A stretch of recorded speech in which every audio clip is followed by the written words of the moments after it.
Shalom, shalom. With the real Hebrew Israelites come to you week in, week out, prophesying the return of the Most High, His heavenly Son. All praises and honor and glory to Yahweh, Bahashem, Yahweh Shai, Bahashem, Rakah Kodash. Double honors to the apostles out in New York, the great millstone of GMS. Honors to all Akim around the planet, lifting up the name of Yahweh, Yahweh Shai, and to sincerity. The brothers here from Great Millstone, Chicago, and we're just doing another lesson. This is a response to the Apostle Gabar's video. The Lord's kingdom will be on the planet Earth. The Lord's kingdom will be on the planet Earth, which was a response to Alton Nonsense Johnson, who basically saying that,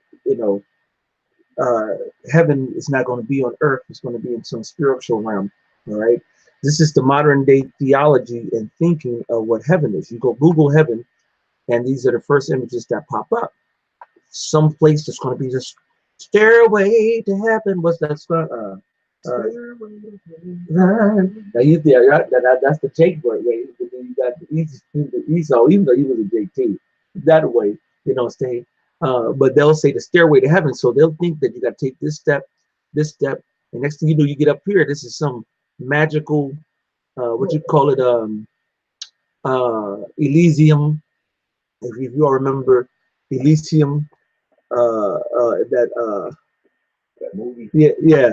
Elysium, but it comes from Greek mythology that that the kingdom of heaven will be, as you see up here in the sky, this place where on the earth below is full of shit, and then up in Elysium it's wonderful up there, and everybody's trying to get up there. Okay, this is not the kingdom of heaven. Will not be like this. Okay, this will not be the kingdom of heaven. And kingdom of heaven will not be like this to a fucking idol. Right. You know what I'm saying? Yeah, it's just fairy tale. Just like the thought of heaven and hell, like one dying, and depending on how they live on the earth, then you either go to this place called hell, where you go for eternity with a guy with a trident or pitchfork or whatever, and you just burn forever and ever for eternity. Right, being with the demons and shit, with demons and all that other kind of shit. Right. Or if you do good, then you go to this place, this Elysium place where, everybody having fun and chilling. No, you got to get that out of your head. When people die, everybody, good, the bad, the ugly, all that, go to the spirit world. And like the scriptures say, when someone died, you go to sleep with your fathers. That's right. All right. And then you have to understand the Bible, you have to understand and accept reincarnation. That's right. All right. Because everyone, they live, they die, they go to the spirit world. Right. Every third or fourth generation, they come back, as it is written. All right. Every third and fourth generation, you come back. You live, you die, you go to the spirit world, you get your judgment of how, because there's a different judgment than the final judgment when the Lord come back. All right. That's but right. You go get your judgment as it is written, the place under I'm about to get sun. it right now. I'm about to get it right now. Okay. Yep. All right. All right. Yep. Okay. This is Ecclesiastes 3:16. And moreover, I saw under the sun the place of judgment. All right. What's under the sun? The earth. Where's earth? The place of judgment. That wickedness was there, and the place of righteousness. Where? Under the sun. Where's the place of righteousness? It's Israel. That iniquity was there. And right now we're full of iniquity. The Israelites and the whole planet is full of nothing but sin. Nasty, wicked. Matter of fact, was it Galatians 1 and 4? All right, Galatians 1 and 4 says the most Yahweh Shai came. I'll start with verse 3. Grace be to you, peace from the God the Father, Yahweh, and from our Lord Yahweh Shai HaMashiach, who gave himself for our sins, that he might deliver us from this present evil world, according to the will of God and our Father. This world is corrupt, evil, wicked, and teaching all manner of wickedness. And one of the biggest false ass doctrines out there is that heaven is in some spiritual angelic realm in the heavens, and this golden city with white angels, and white angels wrapping around. This is their envision of the kingdom of heaven. That's not true. All right. Right. When the Lord come back and deliver us from this present evil world, the kingdom of heaven then is going to be set up, right here on the earth, and we're going to go through it, you know, a little tad meticulously and thoroughly to prove it that the kingdom of heaven, all right, is going to be right here on the planet Earth. That's right. Yahweh Bashem Yahweh Shai is going to be coming. Where is he coming to? The earth. All right. And he's coming to what? Cleanse the earth. All right. What's the best cleansing agent? Fire. Fire. Why he say he gonna come cleanse the earth, but we ain't gonna come down for no reason? I'm gonna clean it, then leave it. You know what I'm saying? Right. This shit don't make no goddamn sense. Because otherwise, leave it dirty and just destroy the whole damn thing. All right.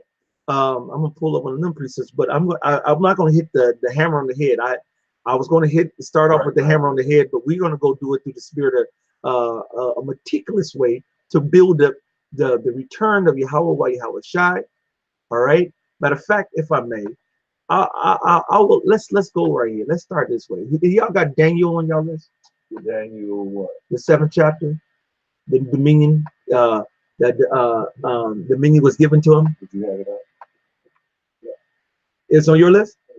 Okay. Well, it's that, you know, if I'm a spiritual man, you are. Hopefully, what verse is it? What you looking for? That the saints will take it. That's a good. No, here you go. I got it. Here you go. This is right 7. All right. Now let's see, verse 12. No, 13. I saw in the night visions, and behold, one like unto the one like unto the Son of Man. All right.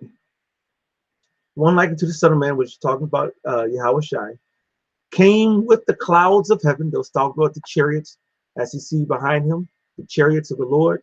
All right. These are the chariots. Right? They call them clouds.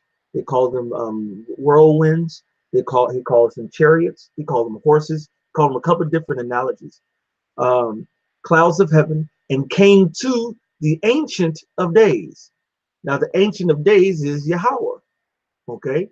All right? And this is indicative of Yahweh Shai coming to the Ancient of Days. All right? And they brought him near before him. And there was given him dominion. All right? And glory. Now, dominion is power and rulership. All right? And I don't know how else to describe dominion. Jurisdiction. Yes. Uh-oh.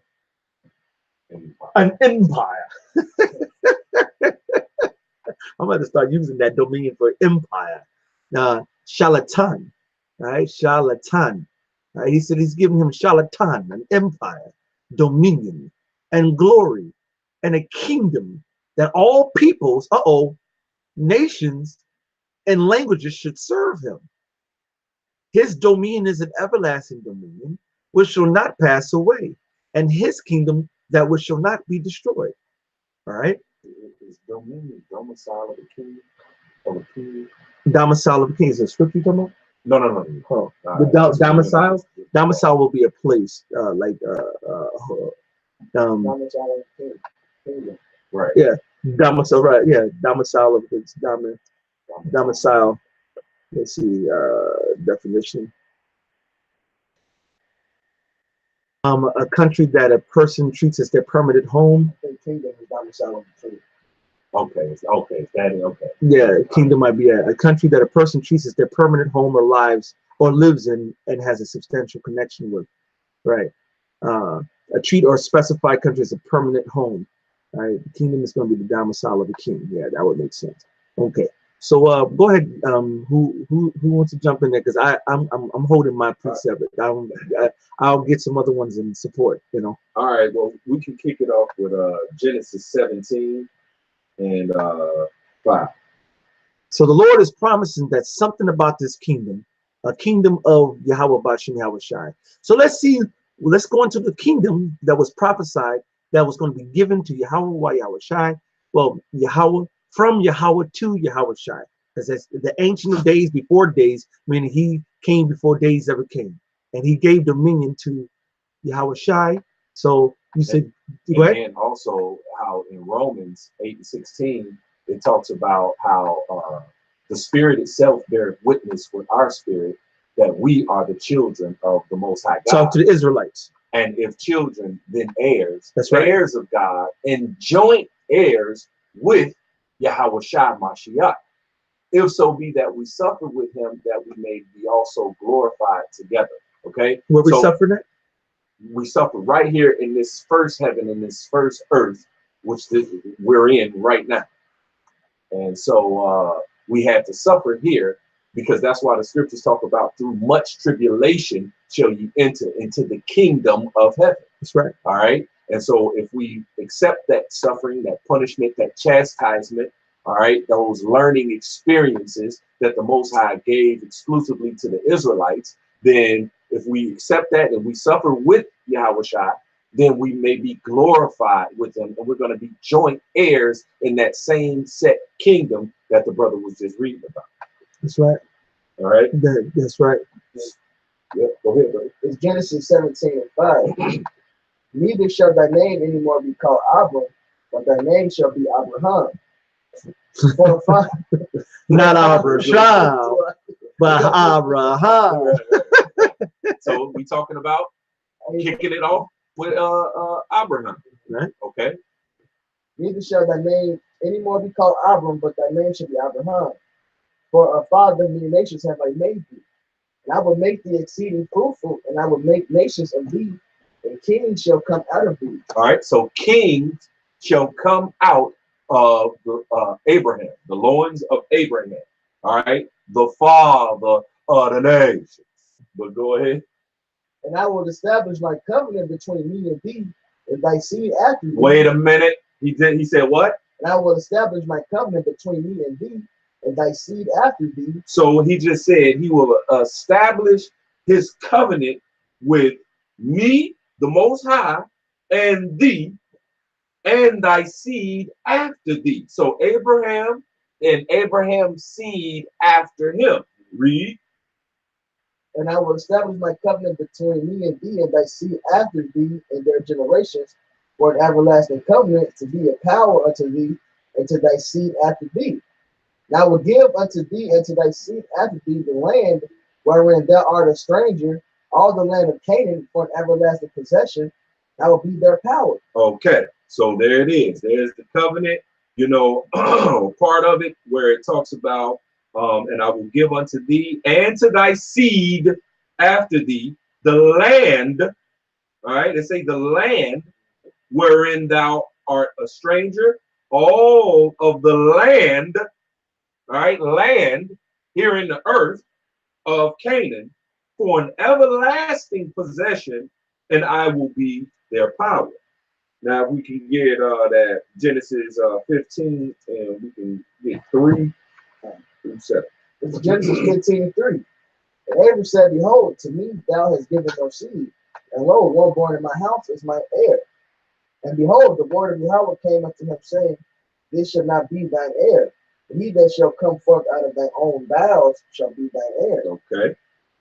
And he brought him forth the bride, and said, look now toward heaven, and tell the stars, if thou be able to number them. And he said to him, so shall thy seed be. Okay, so shall thy seed be. Keep that in mind too. Read. And he believed in the Lord Yahweh, and he counted it to him for righteousness. And he said unto him, I am Yahweh that brought thee out of Ur of the Chaldees, to give thee this land to inherit it. There it is. So to give thee this land to inherit it, and it talks about his seed after him too, right? Yeah. So I'm gonna get Sirach real quick, 44, and I'm gonna start at 19. It says, Abraham, well, there go Abraham again, was a father, a great father of many people. In glory was there none like unto him, who kept the law of the Most High and was in covenant with him. He established the covenant in his flesh, and when he was proved, he was found faithful. Therefore, he assured him by an oath that he would bless the nations in his seed and that he would multiply him as the dust of the earth. All right, just like it says, as the stars of heaven. Oh, there it is again. It says, and exalt his seed as the stars, and cause them to inherit from sea to sea, and from river unto the utmost part of the what? The land. The land. Okay, so there it is again. With Isaac did he establish likewise for Abraham his father's sake the blessing of all men and the covenant, and made it rest upon the head of Jacob. He acknowledged him in his blessing and gave him a heritage and divided his portions among the 12 tribes did he part them. Right. So that covenant was made, it rested upon the head of Jacob and was divvied up amongst the 12 tribes of Israel. So that covenant was to Abraham and his seed, Isaac, then the seed after him, Jacob. Jacob's name was changed to Israel. Israel had 12 sons, which are the 12 tribes of Israel, which this covenant rested upon. All right. Now, if we can get Deuteronomy chapter 28, verse 1. All right. Deuteronomy 28:1. And it shall come to pass, if thou shalt hearken diligently unto the voice of Yahweh, thy power to observe and to do all his commandments, which I command thee this day, that Yahweh thy power will set thee on high above all nations of the earth. And all these blessings shall come on thee and overtake thee, and thou shalt hearken unto the voice of Yahweh thy power. Oh, okay. So there it is. He said, hey, if we, obey, we follow these laws, statutes, and commandments, he's going to set us on high above all nations, and we're going to be above them. And once again, we're going to inherit from sea to sea and from river to utmost river to the utmost part of the land and all those things, right? Well, he did say this early on. Deuteronomy 11:24. Every place whereon the soles of your feet shall tread shall be yours. Shall be yours. So, we've been brought over here in America? Yep. That's ours. Yep. Have we been over here in the South America? Yep. That's ours. Have we got niggas over in Russia? Yep. That's ours. Niggas in Antarctica? Yep. That's ours. Niggas in Australia? Yep. That's not. That's ours. Asia? Well, the scriptures say that we've been scattered abroad. Yeah. The whole planet. The four corners of the earth. Yeah. So it's ours. Ours. Okay, just making sure. Yep. All right. All right. So if we obeyed and we did good, boom, ours, above all nations, all that. Hit me verse 15 though. This is back in Deuteronomy 28 and now verse 15. Okay. But it shall come to pass if thou wilt not hearken unto the voice of Yahweh. Oh, so if you will not hearken unto the voice of the Lord, your power. All right. Go ahead, Slaki. To observe to all his commandments and his statutes, which I command thee this day, that all these curses shall come upon thee and overtake thee. So if you do not obey the voice of the Lord your God and obey him and do all these laws, statutes, and commandments when you get to your land or wherever you go, all right, then all these curses shall come upon thee. Can I get real quick Amos 3:1? I got you. Amos 3:1. You hear this word that the Lord has spoken against you, O children of Israel. Who? You, O children of Israel. Okay, so the Israelites, the Abraham, Isaac, Jacob, and the 12 sons, which became the 12 tribes of Israel. And their posterity. Yeah. Against the whole family. That's the posterity. Which I brought up from the land of Egypt, saying, you only have I known of all the families of the earth. Therefore, I will punish you for all your iniquities. Well, let's see once again. Could you read that Deuteronomy 28 and 15 again? Because he said he was going to punish us for all our iniquities. Let's see what he punished us, the Israelites, with. He said, you only, you Israelites. All right. And today, you Israelites are you so-called Negroes, Latinos, and Native Americans, and you confusion of face who have the appearance of looking like another nation, but your bloodline goes back to Abraham, Isaac, and Jacob, making you a Hebrew Israelite, whether you know it or not. That's right. Read. It's Deuteronomy 28:15. And it shall come to pass, if thou wilt not hearken to the voice of Yahweh thy power, to observe to do all his commandments and his statutes, which I command thee this day, that all these curses shall come upon thee and overtake thee. That sounds like a punishment to me. Right. So we got punished with the law with the curses of Deuteronomy 28:16 all the way down to 68. That was our punishment. And he said, you only have I known of all the families of the earth. Therefore, I will punish you and only punish you.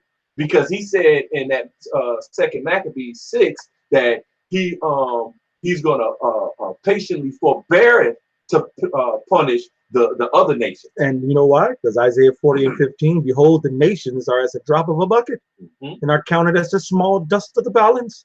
Behold, he taketh the isles as a very little thing. All nations before him are as nothing, and they are counted to him less than nothing in vanity. So he's not punishing them, because when a parent punishes their children, he punishes the parent punishes their children not because they hate them and want to just kill them. No, they punish them because they want them to learn from their mistakes and be chastised, which chastise means to punish for the sake of moral improvement. Right, for correction. Exactly. So he's trying to morally improve his special chosen children that's ultimately going to be rulers of all existence for eternity. And so we're being morally improved. We're being corrected, all right, and molded into those righteous judges and rulers that we're going to be ultimately. So he's punishing us, only the Israelites, with these curses of Deuteronomy 28. Could we get just one of the curses real quick? 62. Okay, this is Deuteronomy 28 and verse 62. And he shall be left few in number, whereas the stars of heaven for multitude, because thou wouldst not obey the voice of Yahweh thy power. Okay. Matter of fact, you can read it again, but keep going. Okay, so this is Deuteronomy 28:62. And ye shall be less few in number, whereas ye were as the stars of heaven for multitude. Remember, he said that you're gonna be as the kings that's going to come out of the loins of Abraham is going to be like the stars, the dust of it's like the sand and like the stars. Yeah, yep, there it is. Like the sand, like the stars. There it is. Keep going. And ye shall be less few in number, whereas ye were as the stars of heaven for multitude, because thou wouldst not obey the voice of Yahweh thy power. And it shall come to pass that as Yahweh rejoice over you to do you good and to multiply you, so Yahweh will rejoice over you to destroy you and to bring you to naught. And you shall be plucked from off the land whither thou goest to possess it. You shall be what? Plucked from off the land whither thou goest to possess it. So you're going to be plucked off the land that he said that you were going to go to possess it, and follow these law, statutes, and commandments, and be above all nations, and have your inheritance, all those things, right? He said we're going to be plucked from off the land, and what else? And Yahweh shall scatter thee among all people, from the one end of the earth even unto the other. And there thou shalt serve other gods, which neither thou nor thy fathers have known, even wood and stone. So it just said you're going to be plucked from off your land, then you're going to be scattered amongst all people, from the one end of the earth even unto the other, and you're going to be under these matter of fact, keep reading 65. And among these nations, so among these nations that you get scattered to once you get plucked off your own land, shalt thou find no ease. Ooh. Neither shall the sole of thy foot have rest. Okay. But Yahweh shall give thee there, but Yahweh shall give thee there a trembling heart, and failing of eyes, and sorrow of mind. Yep, because we disobeyed him, and this is a part of our punishment, according to Amos 3:1 that we just read, plus the Deuteronomy 28:15. He said, if we don't, obey. So if we can get Leviticus 26, and matter of fact, I'll get it. I got it. This is Leviticus 26:38. It says, and ye shall perish among the heathen. Remember, you just said that we're going to be plucked off our land. We're going to be scattered to these other nations, and we're not going to have any ease. The sole of our foot not going to have no rest, so on and so forth, right? Why? Because Leviticus 26:38, it says, and ye shall perish among the heathen, and the land of your enemies shall eat you up. And they that are left of you shall pine away in their iniquity in your enemies' lands. And also in the iniquity of their fathers shall they pine away with them. Real quick, can I get 2nd Esdras 6:54 through 52? Yeah, 59. This is 2nd Esdras 6:54. And after these, Adam also, whom thou madest Lord of all thy creatures, of him come we all, and the people also whom thou hast chosen. All this have I spoken before thee, O Lord, because thou madest the world for our sakes. You madest the world, the world. All right, and then that's the application. And now you got to understand the word world and planet. They've used them interchangeably, and it's not right. In this case, this word world means the whole planet, but the actual case of the word world in a lot of the scriptures is talking about the world of Israel, unless it's talking about the world of the Edomites, or there's a world of football or the world of basketball. This means a system, an organized, arranged system.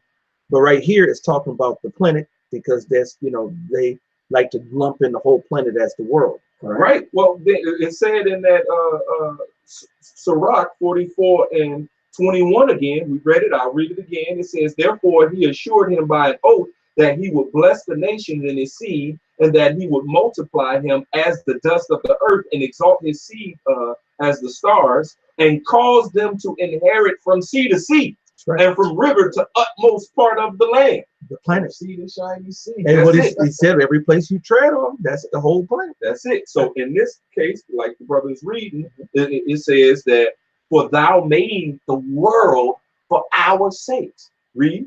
As verse 56. As for the other people, which also come of Adam, thou hast said that they are nothing, but be like unto spittle, and as like in the abundance of them unto a drop that falleth from a vessel. And he read that in that Isaiah, what was that, 40? Mm-hmm. All right. So these other nations, especially when you talk about in comparison to the special chosen children of the Most High God, his only begotten, all right, they are nothing, okay? Because they're going to be subjects unto us. Read. And now, O Lord, behold, these heathen, which have ever been reputed as nothing, have begun to be lords over us. Now these heathen are begun to be lords over us, just like in this Leviticus 26:38. And ye shall perish among the heathen, and the land of your enemies shall eat you up, and they that are left of you shall pine away in their iniquity in your enemies' land. All right, the enemies, these heathens, all right, we're going to pine away in their land. Why? Because, once again, read that. And now, O Lord, behold, these heathen which have ever been reputed as nothing have begun to be lords over us, and to devour us. And to devour us. But we, thy people, whom thou hast called thy firstborn, thy only begotten. Thy firstborn, thy only begotten. The Israelites are the only begotten of Yahweh Bahashem, Yahweh Shah. Okay? Yep. And thy fervent lover are given into their hands. If the world now be made for our sakes, why do we not possess an inheritance with the world? How long shall this endure? Okay, it just said, why do we not possess an inheritance with the world? Now keep in mind, we don't have a inheritance with this present evil world, the first heaven and the first earth. All right, we don't have an inheritance with this world because. Yes, I want to make a quick point about the parable of Lazarus. All right, that's exactly what that's what the Lord told the rich man. He said, "Hey, Lazarus didn't have a part in this world. All right, he didn't receive benefits in this world. Now he's having the benefits now, man. Right. You know. Right. Yeah, you got something. I got one for you. This is Isaiah 63, and I'm gonna start on 16 because what Lazarus was in the bosom of Abraham, right? Which is him getting the covenant, him getting the promise. Yep. Because he didn't receive benefits in this present world. That's it. All right. This is Isaiah 63 and 16. Doubtless thou art our father, though Abraham be ignorant of us. We've fallen away. And Israel acknowledge us not. So we've fallen away, man. Thou, O Yahweh, art our father, our redeemer. Thy name is from everlasting. Like you said in the 2nd Ezra 6. All right. The Lord is our father, his firstborn. O Yahweh, why hast thou made us to err from thy ways? Because when we sinned, what happened? The curses had to fall upon us. And harden our heart from thy fear. Return for thy servant's sake, the tribes of thine inheritance, the people of thy holiness have possessed it but a little while. Our adversaries have trodden down thy sanctuary. We are thine, thou never bearest rule over them. They were not called by thy name. All right, so we don't have benefits in this world, man. We don't have an inheritance in this world. All right, we look for a new kingdom, a new heaven, man. Yep. All right, one set up by Yahweh Shem Yahweh Shai, which is going to be what? Upon this earth, man. How else would Lazarus be able to see how else would the rich man be able to see Lazarus having a good time being brought back to Abraham, who's currently was ignorant of us, man? That's it. And I was gonna get that exact scripture yesterday when we was going on, but I wanted to, kind of. So that was beautiful because it just said that those that weren't about possessing real quick again. This is verse 18. The people of that holiness have possessed it but a little while. Right. We were in the ancient kingdom, you know, and governing ourselves for a little while. All right. But then we disobeyed. We didn't do it 100%. So now we had to go through the punishment through all the curses and being plucked off our land, being scattered amongst these other nations, and these other nations having the rule over us. These other nations having a part in a world that was really made for us. All right, and now they have had the dominion at different times, talking about the specific different nations, different heathen nations have had the rulership at different points in time. All right, even though this world was made for our sakes. That's right. I got one for you. Yeah. This is Hebrews 4 and 8. For if Joshua had given them rest, then would he not after have spoken of another day? There remaineth therefore a rest to the people of the Most High. All right, for he that is entered into his rest, he also ceased from his own works, as the Most High did from his. All right, so like Eliyahu said, that we only possessed it for a little while. That the original time we got the land of Israel, that wasn't the rest yet. Otherwise, Joshua would have said there's going to be a rest. That's right. The rest is what's coming, man, an everlasting rest, which is actually in the law. The Lord said, "When I give you rest from all your enemies round about thee, you shall inherit the land forever." That's future prophecy, man. That ain't happened yet. That's the kingdom of heaven. Hey, that matches up with Deuteronomy 33:28. Israel then shall dwell in safety alone. The fountain of Jacob shall be upon a land of corn and wine. Wait a minute. What do you call heaven? I mean, Israel? Milk and honey?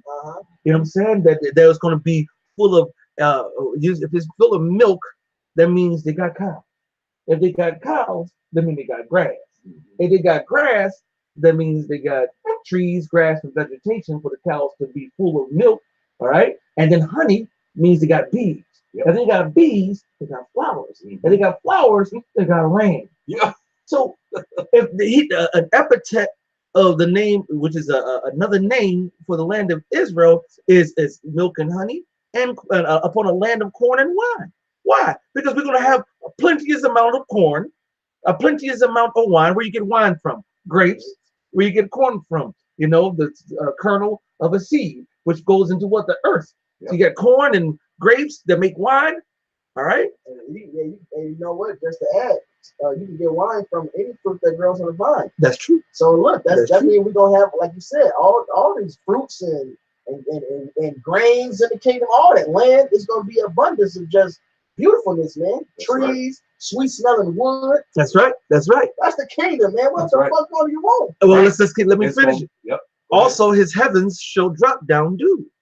Happy art thou, O Israel, who is like unto thee, O people saved by the Lord, the shield of thine help, who is the sword of thine excellency, and thine enemies shall be found liars upon thee, unto thee, and thou shalt tread upon their high places. How are we going to walk all through their kingdoms if we not on the planet? Right. You know what I'm saying? The kingdom of Moab, the Chinese, the kingdom of Ammon, the Japanese. He said, we're going to tread upon their kingdoms. All right. And all thine enemies, which is all these other nations, they shall become liars unto thee who push this heaven doctrine. Okay. They got fucking the Empire State Building in the kingdom. You know what I'm saying? Right. And all these things, and that anybody can make it there, and it's going to be someplace, a stairway to heaven, and all this crap that Esau pushes out, which is not biblical. It's not biblical. All right, and not spiritual. All right. Yep. And because like we were talking about earlier, how when one dies or goes to sleep with their father, good or bad, they go to the spirit world where you don't eat, you know what I'm saying? You don't drink, you're not given into marriage and anything like that. You're at rest. You're at rest. All right. Even Esau's at rest. Yep. And the Israelites are at rest. Yeah. Any other heathen that gets up into the spirit world is at rest. That's it. Matter of fact, what's the scripture say? They were trouble no more. What's yeah, get that real quick. Okay. I'll pull it up on the screen. Because the spirit world is not the kingdom. No. All right. The spirit world is not the eternal place of resting, according to the scriptures. All right.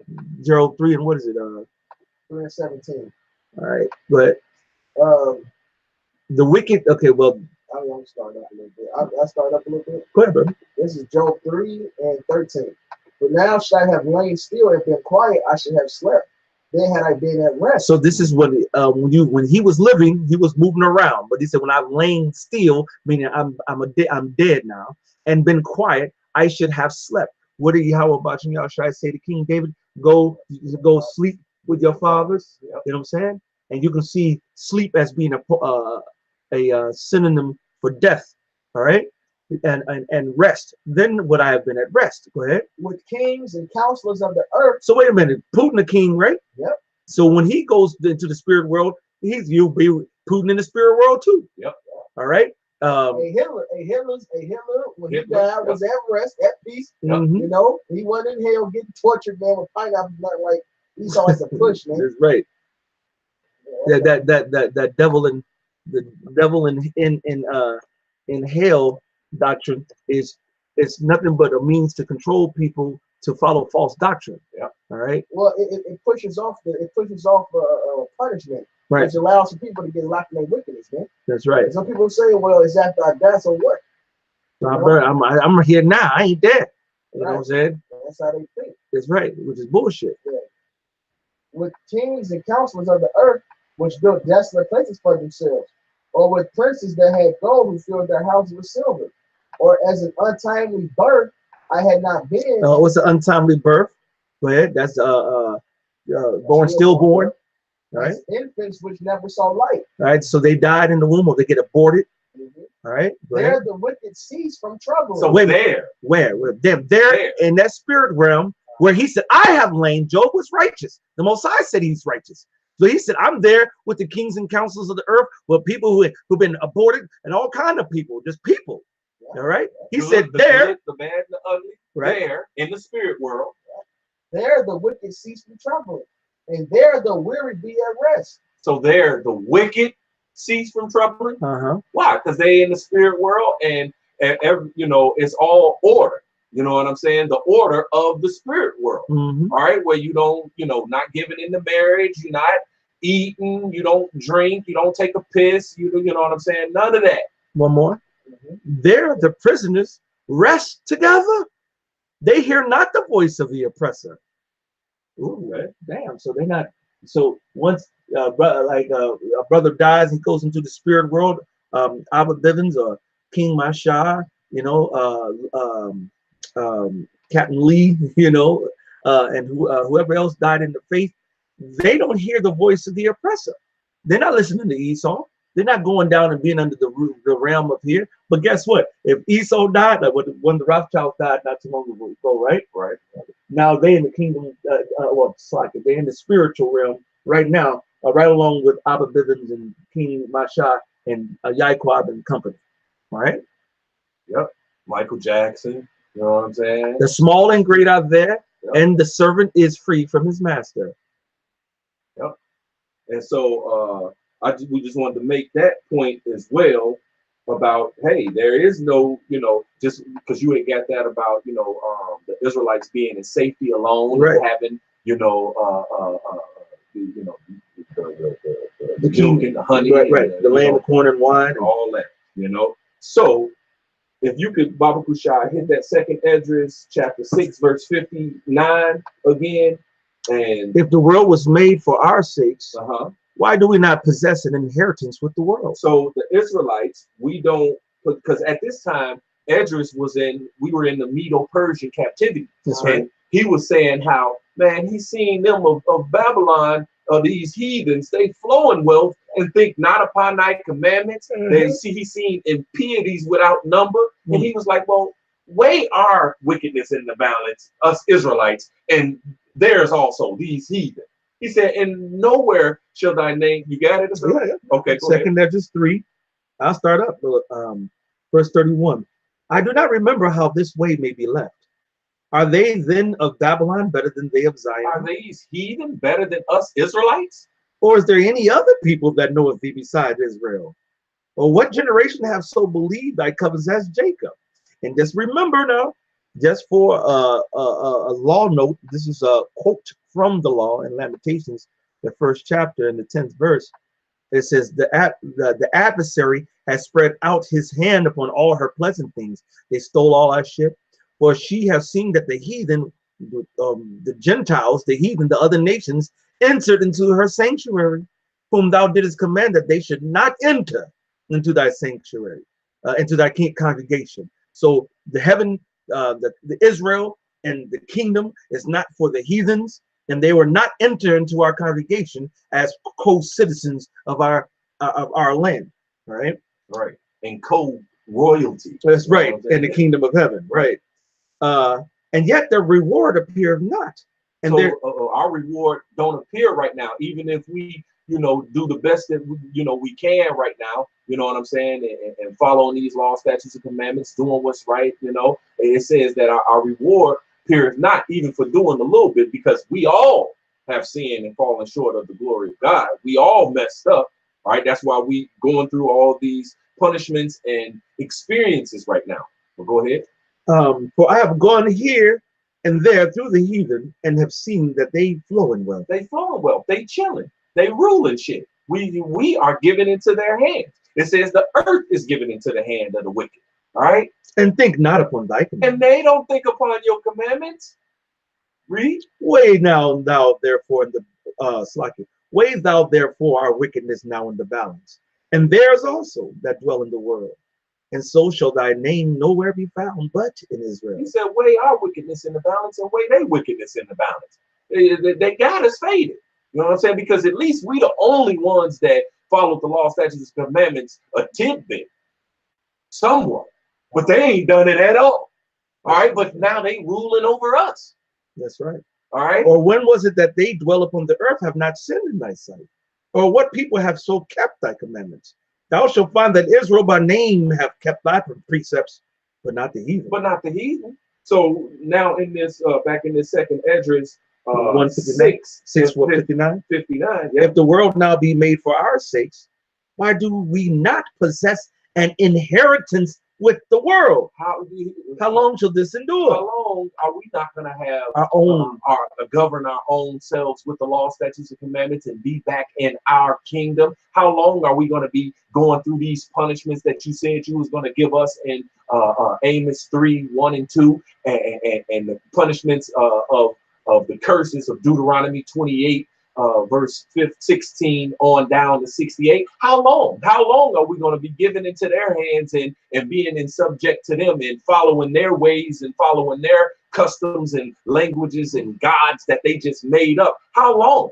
Because we don't have an inheritance with this first heaven and this first earth, all right, this present evil world. Could we get Second Ezra 7 and start at 9? Second Ezra 7 and 9.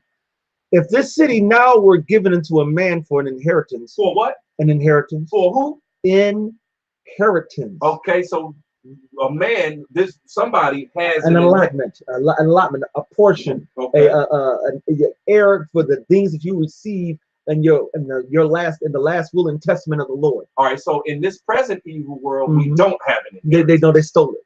All right, so but then go ahead and read that. If this city now were given into a man for an inheritance, which they stole, he never shall pass the danger set before it, how shall he receive this inheritance? And I said, it is so, Lord.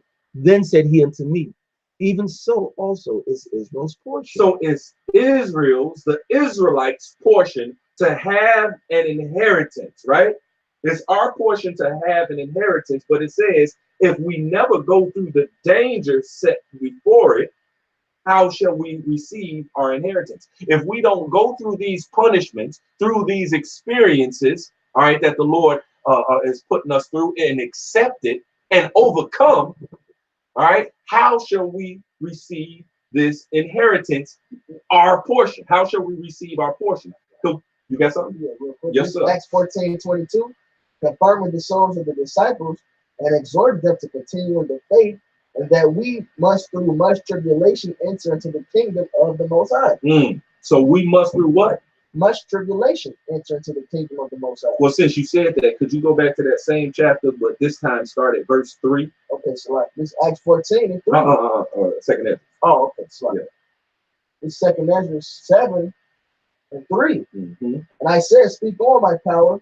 Then said he unto me, the sea is set in a wide place that it might be deep and great.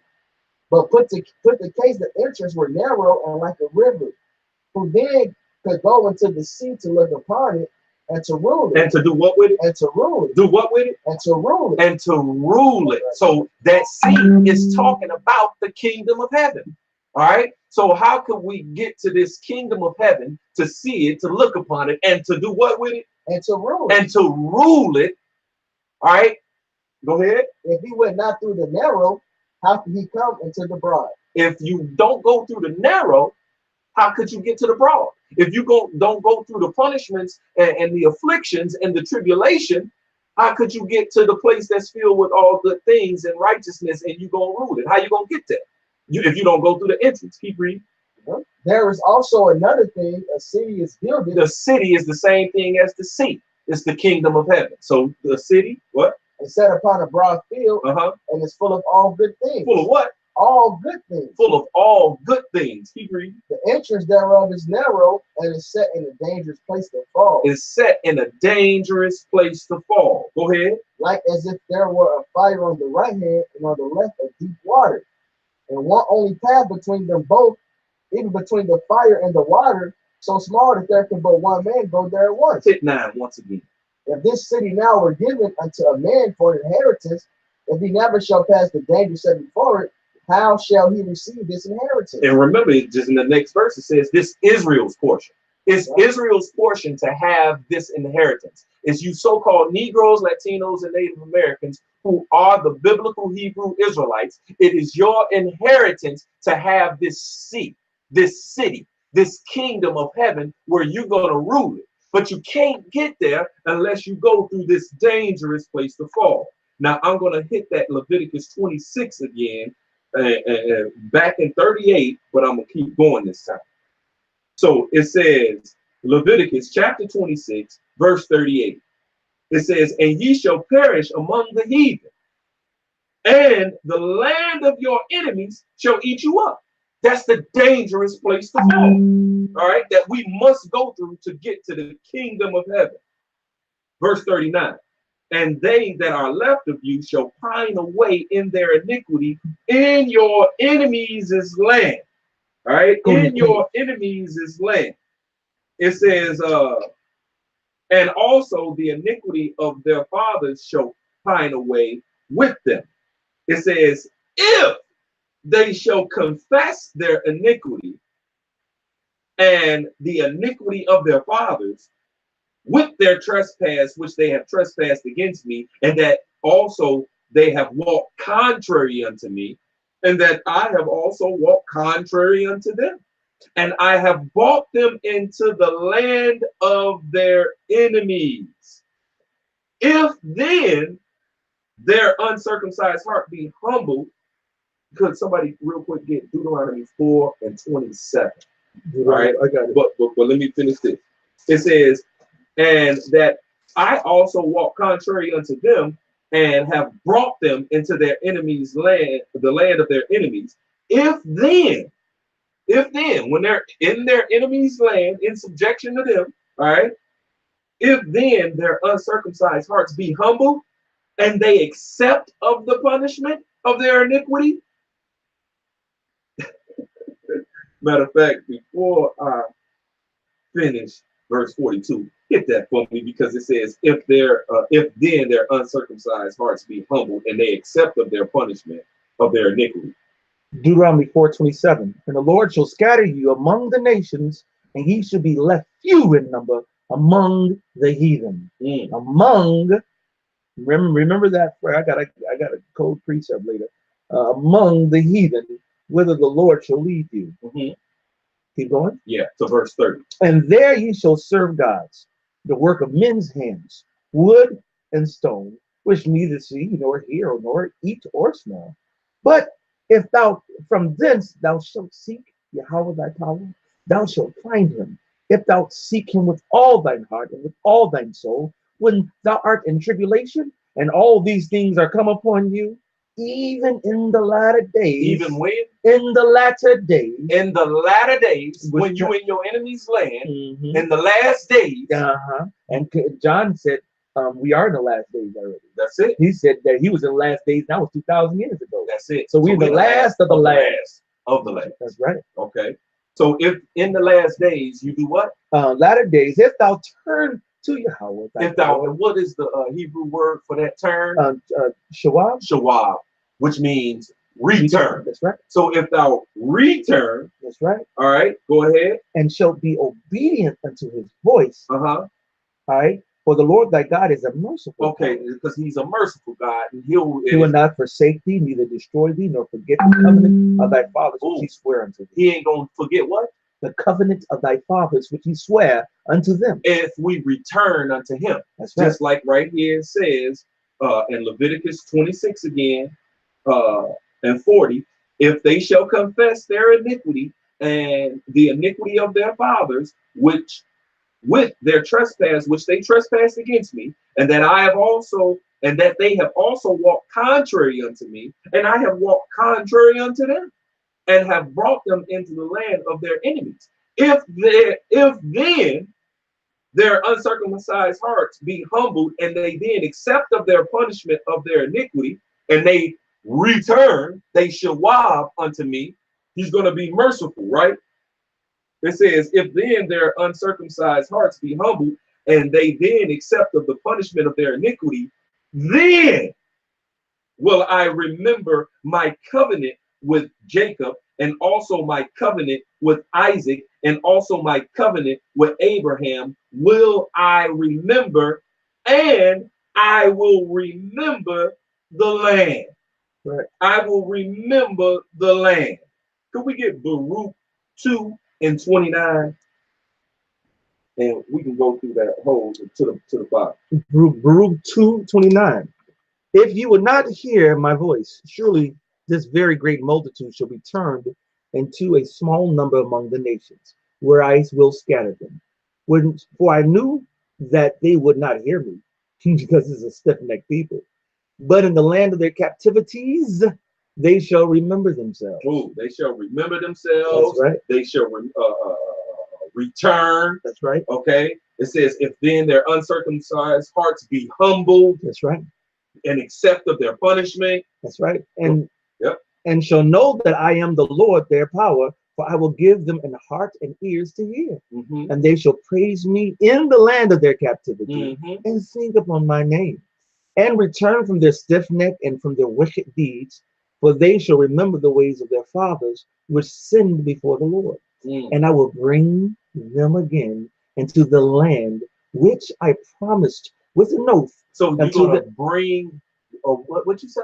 Maybe I was going too fast, so I can. Okay. Hold on. And I, the Heavenly Father. So after we're in the last days, and a particular number of Israelites. Let me jump back. It says, verse 30. He said, for 29, he said, I will make a small number among the nations where I will scatter them, for I knew that they would not hear me, because it's a stiff-necked people, but in the land of their captivity. And then we in the land of our captivity. We in America, it's part of our captivity. You got the Haitians over there in Haiti. You got the Jamaicans over in Jamaica.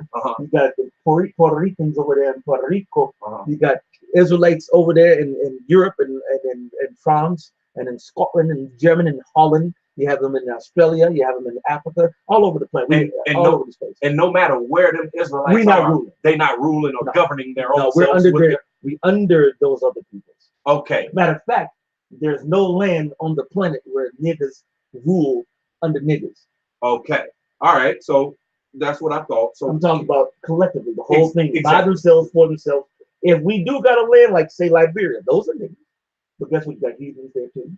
And they're still under what? The act of Esau. They're part of the United Nations. Right. You're not supposed to have no league or covenant with these other nations. That's right. So anybody who's part of the United Nations is part of the United Nations. They're not part of the Most High's Yahweh Shai's nation. So no land for Israel by Israel only is on the planet today. That's right.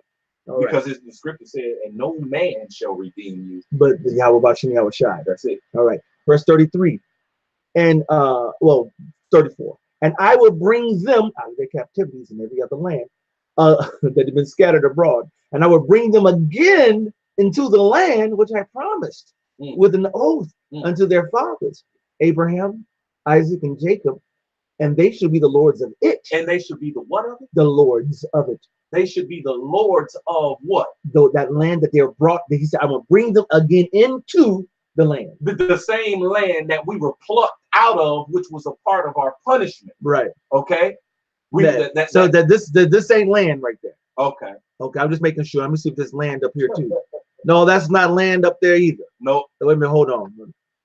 No, that's not land in this spot. Okay. I see clouds and shit, and then you know what I'm saying? Okay. I'm just making sure. Yeah. Okay, I'm sorry. I just had to double check that. I want to make sure. It said, and I will bring them, the Israelites, again, because they once were there and they're not there right now, bring them into and put them in place, the land, that ground where you pull up the land, you see the dirt and the roots and so forth, which I promised. And the promise with the oath unto their fathers, Abraham, Isaac, and Jacob, was the Israel, the land that was formerly known as Canaan.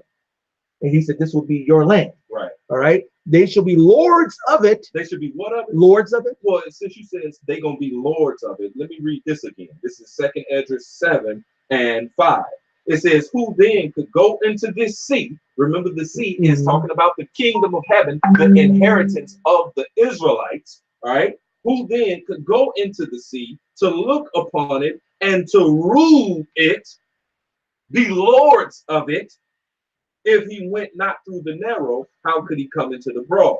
Okay, so I just wanted to hit that because our inheritance is somewhere where we're going to be ruling, we're going to be lords of it. And it just said right there in that Baruch that we're going to be ruling, we're going to be lords of the land. That's right. Again, right? Yeah. Okay, so you keep reading. Yeah, because I know I had to get back. All right, he said, and I will increase them, and they shall not be diminished. And I will make an everlasting covenant with them to be their power, and they shall be my people.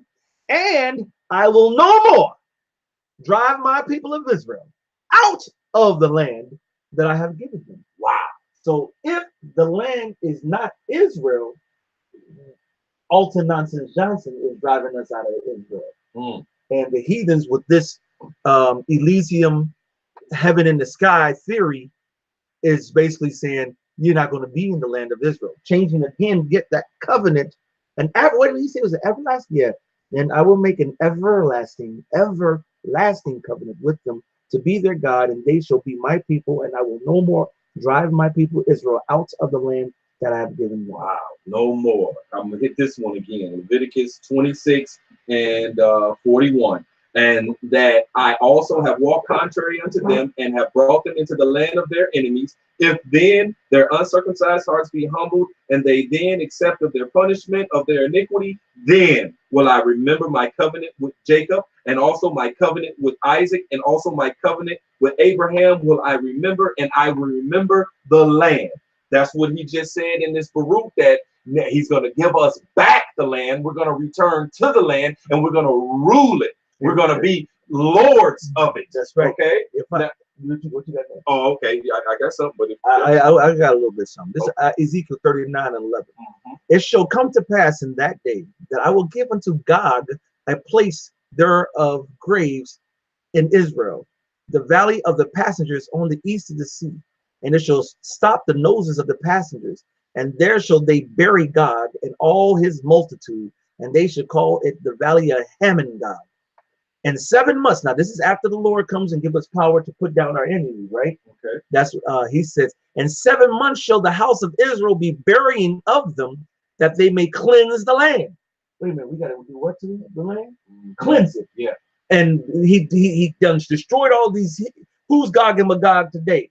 Well, it's not Russia and Europe and the heathens. Okay, he said they're going to be destroyed, and it's so bad that there's going to be bodies everywhere. And he said they're going to have to be buried so he can cleanse the land.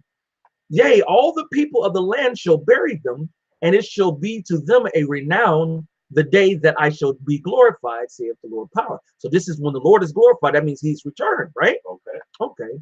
And they shall sever out men of continual employment, passing through the land. Now, this is still out here on the earth right now. Okay.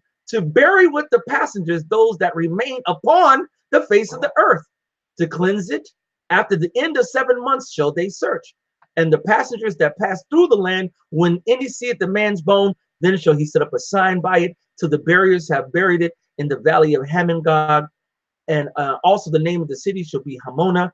Thus shall they cleanse the land. Why is this cleansing of the land that's supposed to be down here? Whereas there people gonna say, "Oh, I see some dead bones. Let me put a sign right here." There's gonna be people walking there looking for dead bones, dead bodies, putting a sign. Okay, this one. They're gonna come over there, take those bodies, take them to the valley of Hamon-Gog, and make sure they get buried in the valley of Hamon-Gog. Oh, all right. I said a little bit more. Okay. All right. And thou, son of man, thus saith the Lord God, speak unto every feathered fowl. Now this, okay, where the birds? Are birds flying in outer space? Now this is all. This is the day the Lord has already been glorified. We already took our enemies down, so the Lord is back. Right. Okay, so he's giving you an example when he's back, and this is 7 months after he came back. Because let me go back up a little bit. He said for 7 months, right? Right. Let me just make sure I wasn't I missed that. Okay, and 7 months shall the house of Israel be burying of them. Okay, yeah. So this is even 7 months after the Lord has already came and gave us power to take down our enemy. All right, so let me jump back down. He calls the feathered fowl, speaking to every feathered fowl and to every beast of the field, assemble yourselves and come, gather yourselves on every side to my sacrifice, that I do sacrifice for you. Wait a minute, Lord. Hey, y'all want to eat? Hey, go get the y'all carry-ons. Come on over here. Your vultures, come on over. Buzzards, come on. All right, falcons. Oh, eagle. I can't forget about you. You know they. I know you're mad that they use your name. I know they use your image. I know you got tired of seeing them in them and then when the TVs used to go off back in the days, they always used the eagle, right? He pissed off too. He said, "Come on, assemble yourselves and come, gather yourselves on every side. My sacrifice that I do sacrifice for you. Even a great sacrifice is upon the mountains of Israel." Damn. So this still on earth. Okay, that you may eat flesh and drink blood. You shall eat the flesh of the mighty and drink the blood of the princes of the earth, of rams and lambs and of goats and bullocks, all the fatlings of Bashan. And ye shall eat till you be full, and drink blood till ye be drunken of my sacrifice, which I have sacrificed for you. All right? But I want to jump down to the point. All right? We got you name it. And I will set my glory. Now this is the cut. I will set my glory among the heathen, and all the heathen shall see my judgment that I have executed in my hand, that have laid upon them. So the house of Israel shall know that I am Yahweh their power from that day and forward, and the heathen shall know that the house of Israel went into captivity for their iniquity, because they trespassed against me. Therefore hid I my face from them and gave them into the hand of the enemies. So fell they all by the sword. All right. But now, hold on. But the glory now is where? Among the heathen. It's not in the kingdom. You want to know where the Lord is? They'll be like, oh, he's right over there. Let's see that light that's shining way over there. The sun right here. All right. But way over there, that light that's over there, that's Israel. Because Yahweh Bashim Yahweh Shai is over there. Okay. Oh, wait. Oh, you in Antarctica? Yahweh Shai is over there. You in South America? Where's look? He's right over there. You in Asia? He's right over there. And Russia? He's right over there. You ain't gonna be in America. There ain't nobody gonna be over here in America. But guess what? The satires and the owls, if you did ask them, the point is he's over there. Okay, his glory is among the heathen. God damn it. Go ahead, brother. This is Isaiah 66 and 18. For I know their works and their thoughts. It shall come that I will gather all nations and tongues, and they shall come and see my glory. I will set a sign among them. I will send. They will see his what? His glory. His what? His glory. Man, that's the glory of Yahweh. Why Yahweh Shai, man? And I will set starting off with Yahweh Shai, man. Go ahead. And I will set a sign among them, and I will send those that escape of them into the nations, to Tarshish, Pul, and Lud, that draw the bow, to Tabal and Javan, to the owls afar off, that have not heard my fame, neither have seen my glory, and they shall declare my glory among the Gentiles. And they shall bring all your brethren for an offering unto Yahweh out of all nations upon horses, and in chariots, and in litters, and upon mules, and upon swift beasts, to my holy mountain Jerusalem. Saith Yahweh, as the children of Israel bring an offering in a clean vessel into the house of Yahweh. All right, so like that, and I will also take of them for priests and for Levites, saith Yahweh. For as the new, and you know there's a spirit, it's going to read right into it, because this is talking about the Lord's glory, which is in the kingdom, right? That's right. For as the new heavens and the new earth, which I will make, shall remain before me, saith Yahweh. The what? The new heavens and new earth, which I will make, shall remain before me, saith Yahweh. So shall your seed and your name remain. And it shall come to pass that from one new moon to another, and from one Sabbath to another, shall all flesh come to worship before me, saith Yahweh. That's right. All right, so that glory is talking about the land of Israel. The heathen's going to come, especially first get out of here. You know, some of the confusion and faces that's left in these lands, they're going to be bringing us and carrying us on, like you said, on litters, man. They're going to carry us and bring us into our land. That's right. They're going to worship, but they're going to bring their goods to us, to the glory of the Lord, which Jerusalem is called the glory of the Lord, man. That's the kingdom. That's the new heaven. He said that man shall remain forever. And let me get back into the rest of this then. This is Ezekiel 39:25. Therefore, thus saith the Lord power. Now will I bring again, which means reverse. See that? Yashab. All right. Shawab is to turn back. All right. To retreat, or to what? To reverse. All right. So I will what? Reverse again the captivity of Jacob. So we will no longer be in slavery, and have mercy upon the whole house of Israel, and will be jealous for my holy name, and that they have borne their shame, and all their trespasses whereby they have trespassed against me, when they dwelt safely in their land, and none made them afraid. So we were in our land, they stole us from our land, right? When I have brought them again, we're back to their land, from the people, and gathered them out of their enemies' land, and am sanctified in them in the sight of many nations. Then shall they know that I am Yahweh their power, which caused them to be led into captivity among the heathen, but I have gathered them into their own land, and have left none of them anymore there. So here we're going to be back into our own land. What's the name of our nation? Israel. All right. Neither will I hide my face anymore from them, for I have poured out my spirit upon the house of Israel, saith the Lord power. So we're brought back into the land upon Israel. We're back into Israel from all the lands where we've been scattered abroad, been stolen, and been manipulated, been taken down, and been tortured, and fucking went through all kind of shit. So that was beautiful, because you touched on the destruction happening, you know, and what's got to happen to these heathen, and what's going to happen to America, and how the birds and every different birds and things are waiting for the promise of them having a big feast, right? So I'm gonna hit this. This is 2nd Esdras chapter 4, verse 26. It says, "Then answered he me and said, the more thou searchest, the more thou shalt marvel. For the world hasted fast to pass away."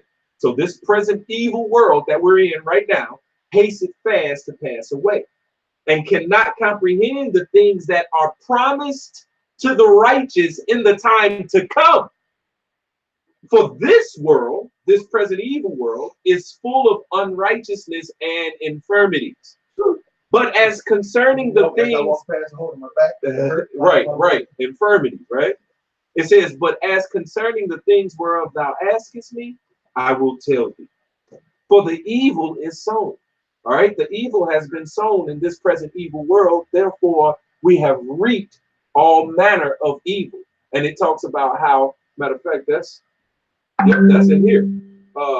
Verse 30, it says, "For the grain of evil seed have been sown in the heart of Adam from the beginning, and how much ungodliness have it brought up into this time," that Esdras was talking about at his time, those thousands of years ago. But then it says, "And how much shall it yet bring? How much more evil should come forth until the time of the threshing come." So evils gets worse every day. It waxes worse every day. So right now we're at an all-time evil, okay? And we're begging the Lord to hasten that day to come with the destruction. Why? Because verse 29, it says, "If therefore that which be sown be not turned upside down, and if the place where the evil is sown," this earth right here, this present evil world, it says, "And if the place where the evil is sown pass not away, then cannot it come that is sown with good." So the kingdom of heaven, which is sown with good, like it said in that 2nd Esdras 7, how it's going to be filled with all good things. All right. Another matter of fact, 2nd Esdras 7 and 6, it says there is also another thing. The city is builded, talking about the kingdom of heaven, and set upon a broad field, and is full of all good things. All right. So it says that place cannot come, all right, until the place that the evil was sown, all right, where it's ruled in wickedness, is governed in wickedness, because the earth was given into the hand of the wicked, all right, the earth, all right, it cannot come that is sown with good until this place is destroyed. Hey, could you give me, and here go part of this destruction, the 2nd Peter chapter 3, verse 10, and we're going to go to 14. This is 2 Peter 3 and 10. "But the day of the Lord will come as a thief in the night, in the which the heavens shall pass away with a great noise, and the elements shall melt with fervent heat." See, that's that destruction. All right. The elements shall melt with fervent heat. That fire that the Lord is coming with. Read. "The earth also and the works that are therein shall be burned up." Shall be burned up. The place that, you know, that's filled with all good things cannot come until this happens. Read. "Seeing then that all these things shall be dissolved, what manner of persons ought ye to be in all holy conversation and godliness?" So how shall we ought to be right now? All right. In all holy conversation, which goes back to the Greek word anastrophe, which means your conduct. All right. The way that you think, the way that you live it. All right. Right now. See, knowing that this place is going to be blown up, knowing that this place, and when I say blown up, I'm talking about with that fire being purified and cleansed, knowing that he's coming back with that fire, that destruction, all right, that final judgment, all right, how shall ye be? Read. "Looking for and hastening until the coming of the day of the Most High, wherein the heavens being on fire shall be dissolved, and the elements shall melt with fervent heat. Nevertheless, because nukes explode in mid-air. Nuclear missiles don't hit the ground. Okay? So the heavens are going to be on fire, meaning the sky, man. All right, and that's in Isaiah 34 and 5 and 6, man. All right, those missiles shall be bathed in heaven, man. Their sword shall come down upon Idumea. Because this first heaven, this kingdom of Idumea, all right, it's going down, man. That's it. "Looking for and hastening until the coming of the day of the Most High, wherein the heavens being on fire shall be dissolved." Now, dissolved is talking about when those mushroom clouds come. They roll like a scroll, man. "And the elements shall melt with fervent heat. Nevertheless, we, according to his promise, look for new heavens. We look for what? New heavens Uh-huh. and a new earth. Yep. Wherein dwelleth righteousness. Wherein dwelleth what? Righteousness. We just, I was going to say all good things. Right. Yep. So back in this second Esdras 7 and 6, it says there is also another thing. A city is builded and set upon a broad field and is full of all good things. This is talking about the kingdom of heaven that's filled with all good things, just like it talked about right here in second Esdras chapter 4 verse 29. If therefore that which is sown be not turned upside down, and if the place where the evil is sown pass not away, then cannot it come that is sown with good. All right, talking about the kingdom of heaven. So go ahead and continue to read. 13, no, 2 Peter 3:13. Nevertheless, we, according to his promise, look for new heavens and a new earth, wherein dwelleth righteousness. Wherefore, beloved, seeing that you look for such things, be diligent that you may be found of him in peace, without spot and blameless. All right. So now we're looking for this new heaven and this new earth that's filled with all good things. And we just read that the new heaven and the new earth that's filled with all good things cannot come unto this first heaven and this first earth that's ran in righteous wickedness be destroyed and cleansed. Right. So check this out. This is second Esdras chapter 6 verse 7. It says, then answered I and said. So Esdras is asking a question. All right. He said, then answer I and said, what shall be the parting asunder of the times? So the Esdras is asking, well, when is the end of this first heaven and this first earth that's filled with all manner of wickedness? All right. When is the end of this and the destruction thereof? And when is the beginning of it that followeth, which is going to be the kingdom of heaven that's filled with all good things, that's filled with righteousness? What is that? Okay. So once again, it says, then answered I and said, what shall be the parting asunder of the times? Or when shall be the end of the first and the beginning of it that followeth? And he said unto me, from Abraham unto Isaac, when Jacob and Esau were born of him. Jacob's hand held first the heel of Esau. For Esau is the end of the world, and Jacob is the beginning of it that followeth. So Esau, the wicked, which it says the earth is given into the hand of the wicked, and they're ruling the earth in wickedness, all right? Esau is the end of the world, the first heaven and the first earth. It's the end of that. And Jacob, the Israelites, is the beginning of it that followeth, where it's going to be dwelling all righteousness, where it's going to be ruled in righteousness, filled with all good things, as it is written. So could we get that Revelations 21 and 1 that you've been wanting? That I've been waiting for the whole time. Yeah. All right. All right. And I just want to pull this one in the. I thought about this one. Isaiah 14 and 22. For I will rise up against them, saith the Lord of hosts, and cut off from Babylon the name, the remnant, and the son, and the nephew, saith the Lord. And I will also make it a possession for the bittern and pools of water. And I will sweep it with the besom, or as the apostle Gabar says, the besom of destruction, says the Lord of hosts. That's right. All right. And I just want to put that in there, because why would the Lord have to sweep? Not only that, he's talking about America for one part, but he also said he's going to put nukes over there on Israel. To do what? To sweep it with the besom of destruction. He has to clean it. All right. It has to be cleansed. That's it. And why do you cleanse something? Because it's dirty and it needs to be cleaned before you can use it again. That's it. Why would he cleanse Israel if he's not going to use it again? It don't make no sense. All right. But let's go Revelations 21, and we'll start at the top. All right.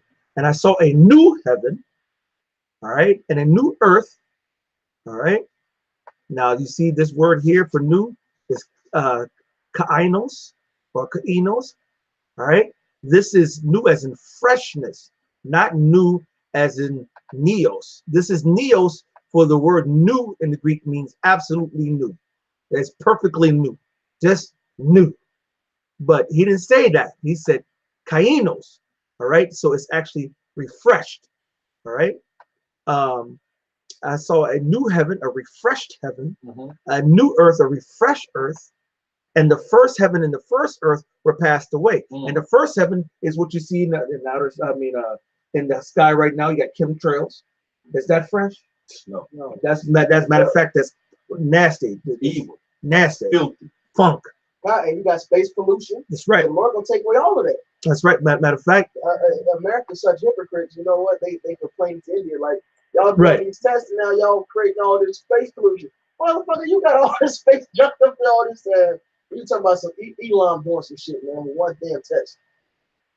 America's is the fucking biggest group of hypocrites outside of niggas.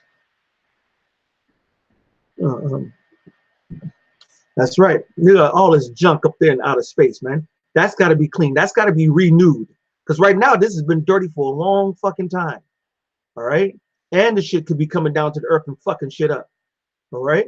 Yeah, hey, I believe the spirit will. Just like it was a recent helicopter crash. And when the helicopter hit the ground, one of the blades popped off and hit a truck and killed the driver. Yeah. There's going to be a lot of death coming from this shit falling out of the sky. That's right. The Most High's about to clean it because there's a whole bunch of junk up there. All right? That's why he has to cleanse the heavens and the earth. And John, saw the holy city. All right? Oh, he said he had saw the holy city. Okay. Let's see where you are. All right. New Jerusalem. Okay. Cleaned up, refreshed. All right. Didn't Yahweh say, I go to prepare you a city? That's right. All right. That city is that he's bringing to us. Matter of fact, let's get that. Could you give me that real quick? I'll go to prepare you the city because this is the city that he said he went to go prepare. All right.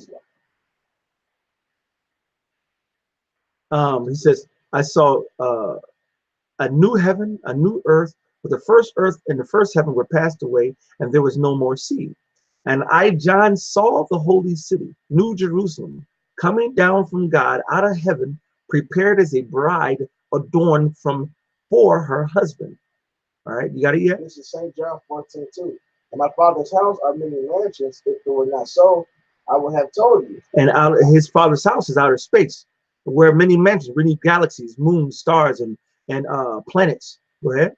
I go to that he said, going back to, we're going to be as the sands of the sea. He said, look to the stars, so shall thy seed be. As in number, and where you going to be? You're going to have all this. That's all the planet. This is going to be all your inheritance, and I'm going to put some of y'all over here, some over here, some over there. That's going to be over there.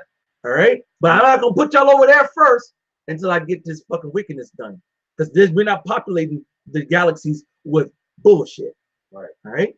Right, but the main hub is going to be right here. The home base. Home base on the planet Earth, right over in our land, Israel. But right. Other than that, we're going to have other places that's going to also be inhabitable. And we ain't talking about the spirit world. That's right. All right? That's right. We're not talking about that. I go to prepare a place for you. And if I go and prepare a place for you, I will come again and receive you unto myself, that where I am, there ye may be also. All right. So he said, go to prepare a place for you, right? So that place is what? Where he's bringing back. He finished the preparation. He said, I, John, saw the holy city, New Jerusalem, coming down from where? From outer space. All right. And it's New Jerusalem coming down here to the earth from God out of heaven, from the Most High, out of heaven, out of the heavenly out of the third heaven realm, of the second heaven realm, to break into the first heaven realm. You got to go into the scriptures and you find that there's the three different heavens. You got Paul said he got called up to the third heaven, which is where he was in the realm of the Most High. Outer space is the second heaven, man. The skies is the first heaven, man. All right. Prepared as a bride adorned for her husband. And I heard a great voice out of heaven saying, behold, the tabernacle of God. The tabernacle, let's see, the booth, the tent, all right, the cloth hut, the habitation, the house, all right, of the Most High is with where? Men. And he shall dwell with them, and they shall be his people, and God himself shall be with them and be their power. All right, you want more on that? No, that's it. And I'm gonna go to Revelation 5, and I'll start at 9. It's some good stuff above it, but for time's sake, I guess I'll start at 9. It's Revelations 5 and 9. It says, and they sung a new song, saying, Thou art worthy to take the book and to open the seals thereof, for thou was slain and hast redeemed us to the Most High by thy blood out of every kindred and out of every tongue and people and nation, because the Israelites were scattered to all kindreds, tongues, and people and nations. So he's going to gather us out of all those who has the bloodline of Abraham, Isaac, and Jacob, making them an Israelite, right? Mm-hmm. It says, verse 10, it says, and has made us unto our God, our power, kings and priests, and we shall reign on the earth. Who reign where? And we shall reign on the earth. In Elysium. And we shall reign on the earth. Through the stairway of heaven. And we shall reign on the earth. On the earth? And that matches back up with Revelations 21. Even down in verse 10, and he carried me away in the spirit to a great and high mountain, where on the earth, and showed me that great city which just came down, the holy Jerusalem, descending out of heaven. Descending means to come down out of heaven from the Most High, having the glory of God, and her light was like unto a stone, most precious, even like jasper stone, clear as crystal. And it starts going to the walls and the gates and start breaking it all down. But it's still, he's off of a mountain looking at the city coming down from heaven. How is it out of space when it says it's coming down? And he can break it all down. You got the 3 gates over here. They had gates over there. Had an entry right here. The wall over here was like this. The wall like that. The streets were streets. And the city was pure gold, like into clear glass, and all this stuff. What do you mean? The streets of the city was pure gold, as it were transparent glass. Wait a minute. Wait a minute, verse 24, and the nations of them which are saved shall walk in the light of it, and the kings of the earth do bring their glory and honor into it. So wait a minute, the Lord is going to save the nations of which are saved, which is Israelites, and we're walking in the middle of the light. We're kicking it with the Lord. And the kings of the earth, all these other different heathen nations, they're going to be bringing their glory and honor unto it. So how the kings of the earth over there in China, the king of Japan, the king of Eritrea, the king of the king of Australia, the king of whatever one of these goddamn places on here right now, how are they going to be coming and bringing it to the Lord if it's out there in outer space somewhere? You got another one? Come on, brother.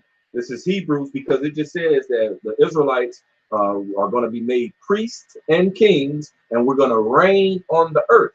And this is how we're going to reign. Hebrews 8 and 10. It says, for this is the covenant that I will make with the house of Israel. Yes, it's gone.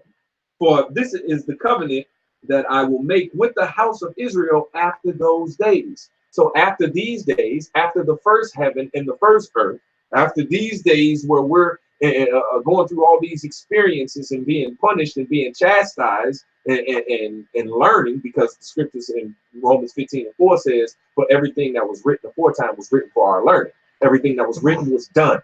So everything that was done aforetime was done for the learning of the Israelites to rule righteously forever and reign righteously forever. It says, for this is the covenant that I will make with the house of Israel after those days. These days, saith the Lord. I will put my laws into their mind and write them in their hearts. And I will be unto them a God, and they shall be unto me a people. Now, real quick, this is Wisdom of Solomon, chapter 3, verse 4.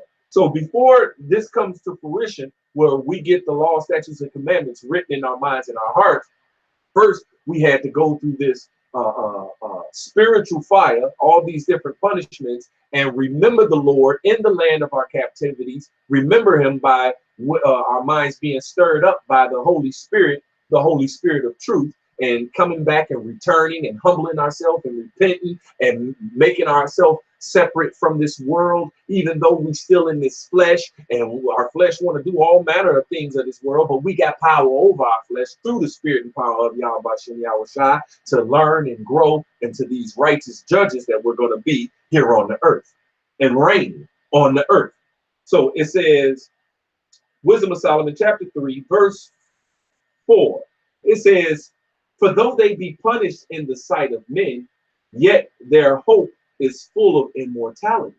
And having been a little chastised, all right, chastised means to punish for the sake of moral improvement, all right. And it says, hey, you know, being chastised now make, even though it seems to be grievous, yet it worketh a far more exceeding eternal weight of glory, which is going to be revealed in us by going through this spiritual, this chastisement, right? This spiritual fire. So it says, and having been a little chastised, they shall be greatly rewarded. For God proved them and found them worthy. All right. We were proved, we were tested in the dangerous place to fall, which is this present evil world that we're here in right now, the entrance to get to the kingdom of heaven, which is going to be here on the earth. It says, for God proved them and found them worthy for himself. As gold in the furnace had he tried them and received them as a burnt offering. And in the time of their visitation, they shall shine and run to and fro like the sparks among the stubble. They shall judge the nations and have dominion over the people, and their Lord shall reign forevermore. Right. Their Lord shall reign forevermore. And like we read in that Romans 8, how we're going to be joint heirs with the Lord. Right. And we're going to reign with him. We're going to be glorified together if we suffer right now, going through all the things that we have to suffer because of our disobedience, and also because of the chastening of our nation. All right, that's why the scripture said, don't be discouraged for these things. Don't be discouraged that we're not here to live our best life.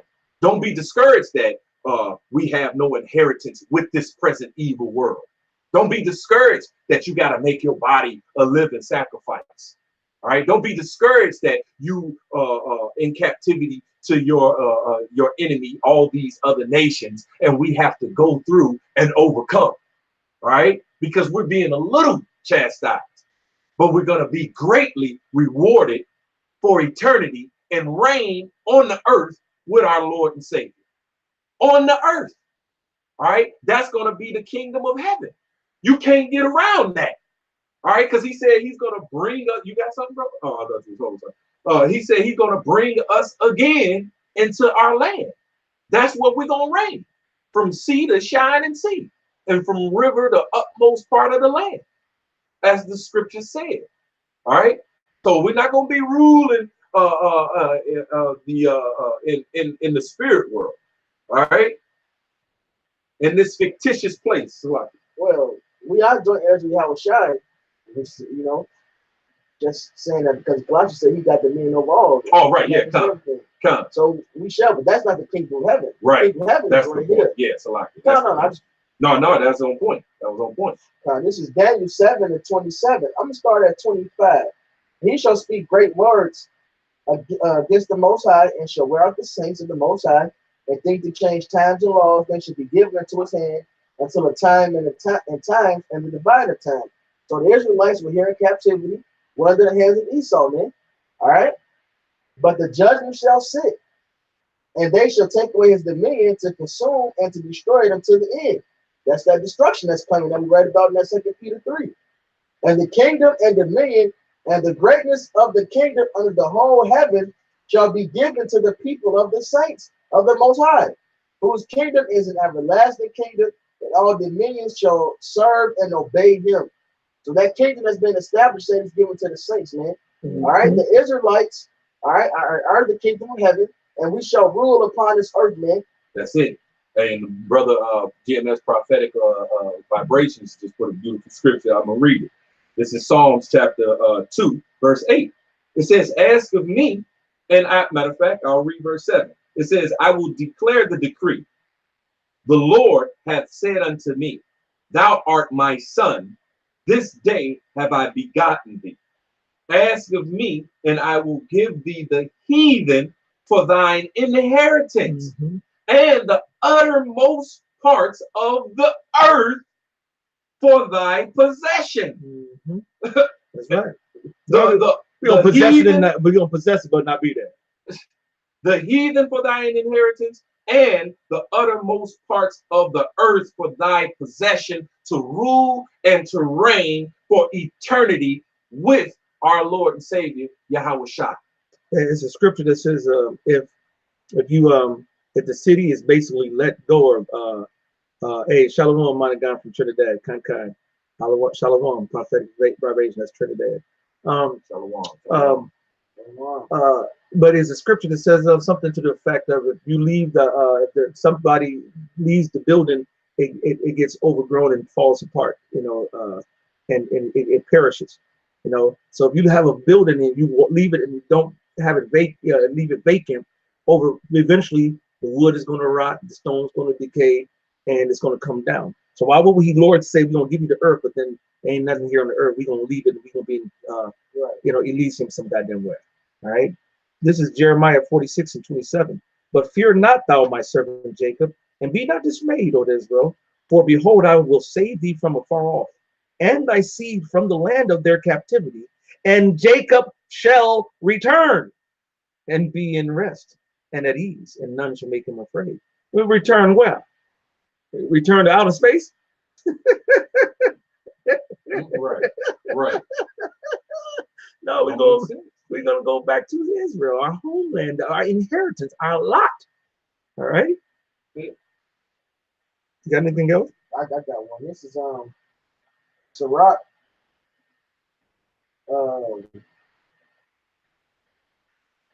10, and I'm gonna start at verse 4. The power of the earth is in the hand of the Lord, and in due time he will set over one that is profitable. And it tells you that Yahweh Shai is going to reign amongst men. Like, he's going to rule the whole planet. Right. Yeah, that's just plain. Like, hey, these mark-ass Christians don't read. They don't read the Bible clearly, because it's plainly tell you that Yahweh Shai is going to reign on earth, man. He's going to rule over you heathens, and the kingdom shall be, the saints shall have a little. That was it? Jeremiah 42, hold on a second.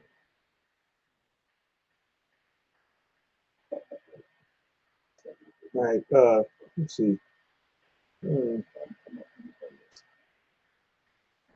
see, I'm just looking for some more. You got any? That was it for you? Yeah, that was it. But then I just thought of something else too, because in this Wisdom of Solomon, it says, I'll just read it while you're looking for what you're looking for. This Wisdom of Solomon, chapter 6, verse 17, I'll start at. It says, for the very true beginning of her is the desire of discipline. And the very true beginning of her, talking about wisdom, is the desire of discipline. And the care of discipline is love. And love is the keeping of her laws. And giving heed unto her laws is the assurance of incorruption. All right, because this present evil world is corrupt. All right, but it says the giving heed unto her laws is the assurance of incorruption. And incorruption maketh us near unto the Most High God. Therefore, the desire of wisdom bringeth to a kingdom. If your delight be in thrones and scepters, O ye kings of the people, honor wisdom, that ye may reign forevermore. That ye may reign forevermore on the earth. It says, as for wisdom, what she is and how she came up, I will tell you, and I will not hide mysteries from you, but will seek her out from the beginning of her nativity and bring the knowledge of her into light, and will not pass over the truth. neither will I go with consuming envy, for such a man will not have no fellowship with wisdom. But the multitude of the wise is the welfare of the world. And a wise king is the upholding of the people. Right. Receive therefore instruction through my words, and it shall do you good. And it says once again at verse 21, if your delight be then in thrones and scepters, O ye kings of the people, honor wisdom, that ye may reign forevermore. Because that wisdom, it says, bring it to a kingdom. And that wisdom is the very true beginning of wisdom is the desire of discipline. And the care of discipline is love. And the love is keeping of our laws.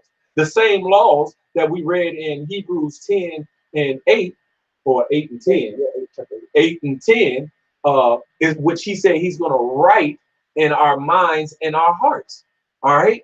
And so when he write the laws in our minds and our hearts, it says, Wisdom of Solomon 6 and 21, if your delight be then in thrones and scepters, O ye kings of the people, honor wisdom, that ye may reign forevermore. All right, and not be translated to another people, because in that Sirach, it talks about how for the kingdom is matter of fact, let me just get it real quick. This is Sirach chapter 10 verse 8. It says, because of unrighteous dealings, injuries, and riches got by deceit, the kingdom is translated from one people to another. The kingdom, rulership here on the earth, is translated from one people to another nation of people, because they rule in wickedness. They rule contrary to the law, statutes, and commandments, which the law, statutes, and commandments, it says that is the true desire of discipline is the true beginning of wisdom. All right, keeping these laws, statutes, and commandments. All right. All right, so we'll end on this. Jeremiah 33. Moreover, the word of the Lord came unto Jeremiah the second time, while he was yet shut up in the court of the prison, saying, thus saith Yahweh, the maker thereof, the Lord that formed it, to establish it. Yahweh is his name. All right. So who, the maker of what? Israel. Right. Call unto me, and I will answer thee, and show thee great and mighty things which thou knowest not. But thus saith the Lord, the power of Israel, concerning the houses of this city. Talking about what? What city was he talking about? Israel. Okay. And the city that makes the city is the people. All right. Israelites. The concerning the houses of the kings of Judah, which are thrown down by the mounts and by the sword. They come to fight with the Chaldeans, but it is to fill them with dead bodies and men, whom I have slain in mine anger. And in my fury, and for all those whose wickedness, I have hid my face from the city. Behold, I will bring it health and cure, and I will cure them and will reveal unto them the abundance of peace and truth. So he's going to bring not only Israel, but the city health and a cure from our wickedness, right? And I will cause the captivity of Judah and the captivity of Israel to return, and will build them as at the first. Where did he first build us at? Right here. On earth. The land of Israel, right? That's right. That's where he built us up, made us a nation. All right. And I will cleanse them, that besom of destruction, and that besom of destruction. If you're living in it, Lord's going to burn you too. And the elect is getting cleansed by the spiritual fire. That's right. That we're in right now. That's right. And I will cleanse them from all their iniquity whereby they have sinned against me, and I will pardon all their iniquities whereby they have sinned and whereby they have transgressed against me. And it shall be to me a name of joy, a praise, and an honor before all the nations of the earth. So there will be here on the earth, which shall hear all the good that I do unto them, and they shall fear and tremble for all the goodness and for all the prosperity that I procure unto it. Thus saith the Lord again, there shall be heard in this place. Okay, wait a minute. Again? What's again mean? Again. There shall be heard in this place Israel, which ye say shall be desolate, which right now is still desolate. because they got Pink City right now. They got Jubilee over there right now. You got a whole bunch of Jewish people and Arabs fighting over our land. All right, which he says shall be desolate, without man, without beast, even in the cities of Judah and in the streets of Jerusalem that are desolate, without man and without inhabitant and without beast.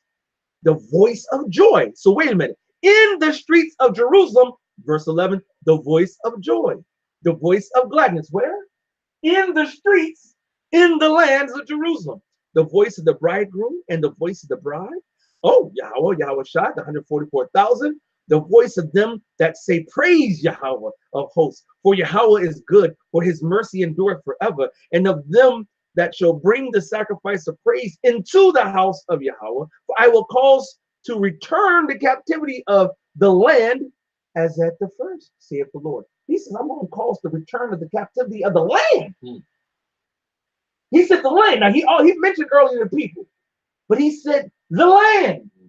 Wait a minute, I'm moved. For I will cause to return, Shuab, the captivity of the land, which, like I said, is over under occupation, as at the first, saith the Lord. Thus saith the Lord of hosts. Again is this place which is desolate without man. So he's talking about the place. He's talking literally about the place. And without beast, and in all the cities thereof shall be an inhabitation of shepherds, causing their flocks to lie down. So wait a minute.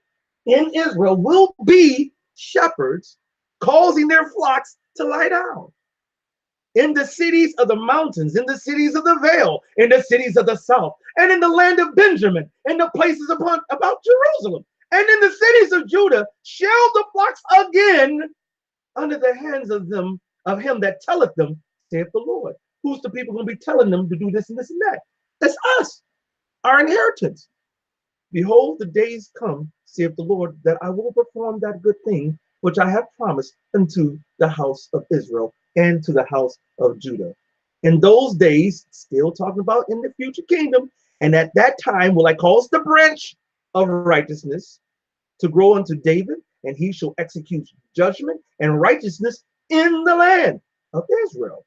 In those days shall Judah be saved, and Jerusalem shall dwell safely, and this is the name wherewith she shall be called, Yahweh our righteousness. All right. For thus saith the Lord, David shall never want a man to sit upon the throne of the house of Israel. Where? In Israel. Neither shall the priests of the Levites shall want a man before me to offer burnt offerings and to kindle meat offerings and to do sacrifice continually. All right. And it was very specific that it was to the land, even to the point where he said he gave landmarks. Back to verse 13. In the cities of the mountains, in the cities of the vale, in the cities of the south, in the cities in the land of Benjamin, in the places about Jerusalem, and in the cities of Judah, shall the flocks pass again. That's here on earth. So, echoing Revelations 21, new heavens and new earth shall come down. We're going to subdue all the nations round about. We're going to put payback on the heathen and the head of the heathen, Esau, the so-called white man.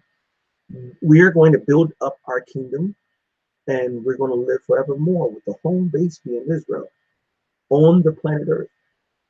Yeah, joint heirs with our Lord and Savior and reign on the earth forevermore. They can't get around Jeremiah 33. They can't get her, they can't dance, they can't play. He says, in this place, they're going to return from their captivity of the land as at the first, back to the land. I'm going to put these cities that's desolate. I'm going to build this city right over here, Benjamin over here, over there, Watabam. So, oh yeah, shit. I hear one more. Go ahead, brother. Hey, this is Obadiah. It's Obadiah. That's cool. I'm just rude right there. And maybe rude. Obadiah 1:18. And the house of Jacob shall be a fire, and the house of Joseph a flame, and the house of Esau for stubble. And they shall kindle in them and devour them, and there shall not be any remaining of the house of Esau, for the Lord has spoken it. And they of the south shall possess the Mount Esau, and they of the plain, the Philistines, and they shall possess the fields of Ephraim, and the fields of Samaria.